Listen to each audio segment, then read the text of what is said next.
Hal ini disampaikan JK usai membuka Festival Rumah Wira Usaha Masjid di halaman Masjid Hasyim Asy'ari di Jakarta. JK berharap masjid tidak hanya untuk tempat beribadah, tapi mulai didorong agar memiliki banyak fungsi termasuk menjadi kekuatan dalam pengembangan ekonomi masyarakat.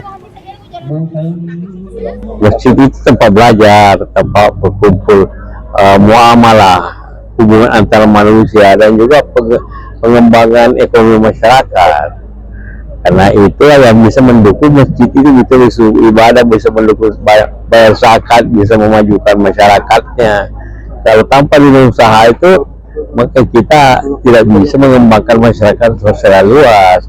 Ya, sehingga umat Islam itu bukan hanya berada di tingkat bawah, tapi juga berada di tingkat produsen, bukan konsumen saja. Dan pengembangan itu selalu mulai dari kecil, karena ini hanya startnya, tapi sudah berkembang sebelumnya.